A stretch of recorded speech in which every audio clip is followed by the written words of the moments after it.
Welcome to the Ask Faleskini podcast with a guest. I'm proud to present Jeanne Chung. Jeanne, welcome to the show. Please tell us more about yourself. What is your story? Hi, Peter. So nice to be here. My story is unusual.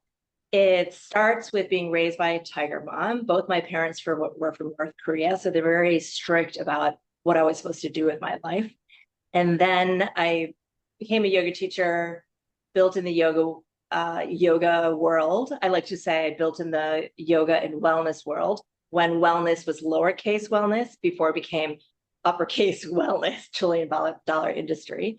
And then I built into menopause. So my last company was a menopause startup. And what I found is in the topic of midlife is it's the point where we understand things are shifting so deeply, and looking back to what we've gone through to me is a great exercise to help understand what we can lean into next. And so right now I'm writing a memoir, and the memoir, it's an interesting story why it started a memoir. As I mentioned, both my parents are North Korean immigrants.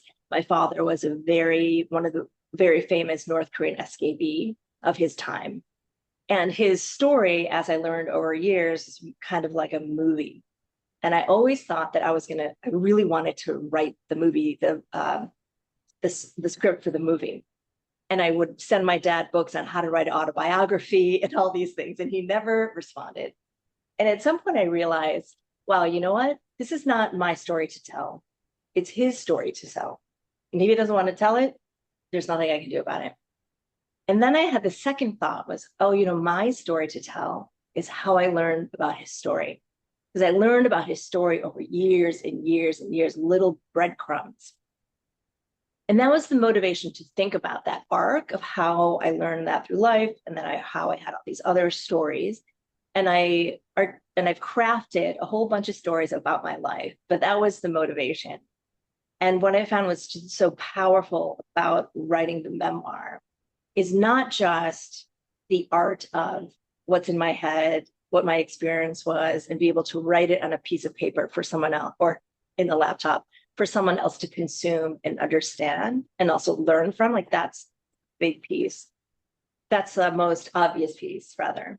For me, it's about the idea of, at this point in my life, I'm now going through all of these things that happen in a very deliberate way. And it's the opportunity for me to metabolize all of that so that it's now part of me and I own it fully. The good, the bad, the fun, the beautiful, the difficult, the grief, all of it. And where I am now with it is to really appreciate for myself that it becomes the foundation for what comes next. And I wouldn't have been able to do that in my younger self, in my 30s, or even in my 40s, right? It's something that is very clear to me now, being 58, that there's a lot to digest, that there's a lot to metabolize. And it's out of curiosity now, I think about like where I'm going to go next. Very cool. Yeah, amazing. I like how you have explained somehow that it's not just you writing the book, that also a book writes yourself or helps rewrite your story. Mm-hmm. Yeah, absolutely. So it was so fascinating because you think about stories as almost like little cards. You have every story as a card. And I always carried stories in a certain way, like this card is blue, this card is green. And with my editors, like, isn't there something deeper here? Or what really happened? And what did you learn? And what can other people? So it's one thing to say, like, my dad was a North Korean escapee. Like, that sounds nice, like headline, like clickbait, basically, right? But what did it mean for him? What did it mean for me and my relationship to him? And how do I carry that, right? The big, bold steps that he had taken and apply it to big, bold steps that I had taken also in my young life. And to understand that we were really quite the same. We both had this adventurous desire to see the world and break boundaries. And I didn't understand that when I was younger, but I understand that now. So when you're looking back and see the same story, Would you say that you tell the same story differently in a way that your experience have shaped you and now you see your past differently? You hinted that when you were going through that, it was intense, but now when you're looking back, you hinted that not everything happened to you, that something happened for you with, and that this is the way that you want to see your stories. Is that correct? Yeah, I think that's the process of owning the story, or the architecture of the story, is thinking like, what all of the things that happened and what do they mean to me now? So one of the stories is my younger brother had a massive stroke when he was 43. And it was, as a lot of people have experienced stroke in a family, it is traumatic. It is kind of changes everything. It's very like disordered. There's so much chaos, so many things to learn. It's very disruptive. And it was very, very hard, extremely hard. I'm now his full guardian. I was his healthcare advocate. I was taking care of all of his life aspects as well. And when I look at it now, during it was very hard. And telling people this story, people have a lot of empathy and sympathy for me because it was hard. It was hard for our family. Looking back at it now, in retrospect, more than 10 years, is I understand it from a real deep sense of gratitude. In the middle of it, it was so painful, so painful. And after, it is this thing that gave me two things. One is it gave me the ability to demonstrate my love for my little brother through dedication, through just dedicated service for months and months and months. And that was something for me is such a big gift. And I know when I see him now, he feels loved. Like he does not doubt love. And I think that is the most important thing that's come out of this primarily. Secondarily, I feel it's gonna sound maybe egotistical, but I feel so good about myself, the way that I showed up. And yeah, I've been an investment banker. I went to MIT for graduate school. I did all these things, and I can talk about my accomplishments. But to know for myself, right, that I'm the person that shows up, that I'm the person that prioritized my love for him in this really difficult situation, helps me love myself. Amazing story. Um, can we go a bit deeper into how you understand midlife crisis? Because that was one of the crises and it happened around your midlife, but how you understand midlife crisis, and if possible, um, how how do you see differently than a mainstream US is seeing midlife crisis now? Because mainstream US, if I may be a bit, uh, if I may be a bit of a simp here, they see it as getting either a divorce and buying a sports car or, or something like that. But there are so many layers to midlife crisis. And you mentioned that things change and that we have a new insight. Can you talk about your point of view of midlife crisis with your experience, with your background, how you see it? Is it something we should be ashamed of, or is it something we should learn about in school and to be prepared for that time? Yeah, it's such a good question. You know, my last startup was in menopause. So Mhm. menopause is the big midlife journey for women. And yeah, I agree. In America, we were like midlife crisis and we have to lash out and do all these things to compensate. I look at midlife as a place where we have to understand the delta. And the delta is, right, where we expect it to be and where we are. So that's one, right? Am I 45 and I expect to look like I'm 35?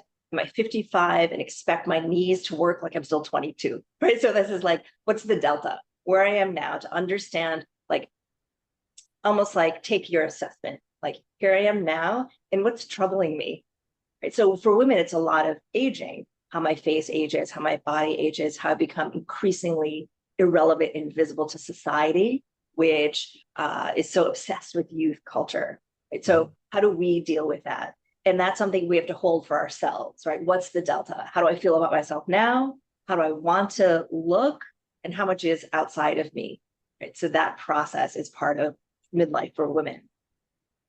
I think the other part is about understanding the delta from the plan, right? So when I was in college, my grandfather, he's like not actually my grandfather, but my grandfather in name and relationship to the family.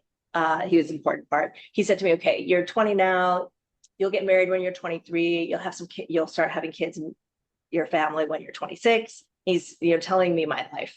And I really held on to that for a long time. And I thought, I'm missing the plan, his plan. And by default, I had to buy into that plan. So when I turned 37, I thought, oh shit, like I am 10 years off the plan, right? Or 11 years off the plan. And it's problematic, right? Because we're so fixated to the plan. What's your plan? Have you achieved your plan?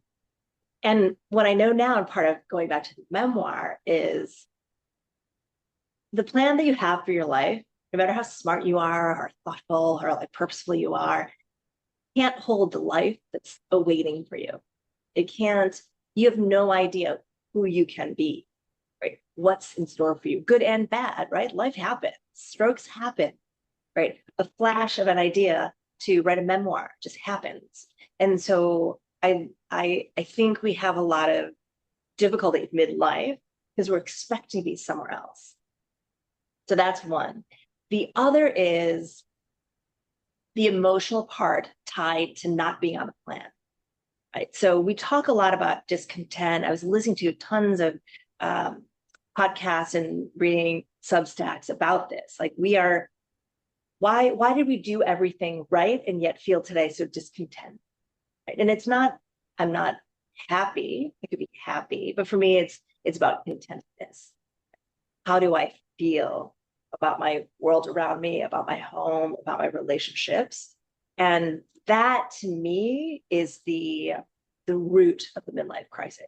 It's not so obvious, right? You're like, you know what? I need a Ferrari. So I'm just going to Ferrari. Don't I look great? I'm going to drive in front of my friends. It's going to solve some need. But it's not deeper level of content. Like, what is contentedness? And I think the cool thing about midlife is we've had enough life now that we have the capability to start to understand closer, get deeper from happiness. Why am I not happy? To what will make me content? And I think that's harder when you're 25.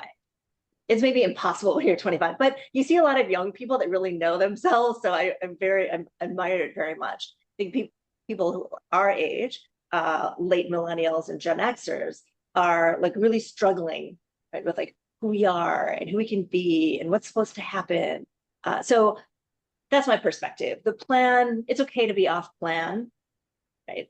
In fact, open yourself up to being more off plan and then find what's shaking you about your contentedness. Amazing. Jeanne, can you tell us a bit more about what you do next to just writing the memoirs? Because I'm sure that that is not the only thing you do. And can you tell our audience a bit more? Because you're experts in so many fields. So Yeah, what are you working sure. on now? Right now, so with the memoir, the extension from the memoir is I want to start speaking and I want to start talking about this idea of where you are in your life right now, looking back at all the decision points, the places where you said yes, where you went off your plan, and what it gave you. And then what it gave you, you own that so that you can make your next yes. And the reason I want to share it like that is this is how I understand it in my life. When I was an investment banker, I quit. I became a yoga teacher. I was at a yoga studio, and after class, a woman said, I'm going to go to this yoga teacher training. She's going to be a teacher. And this woman was, I didn't know it then, but she was one of the drug dealers in the neighborhood.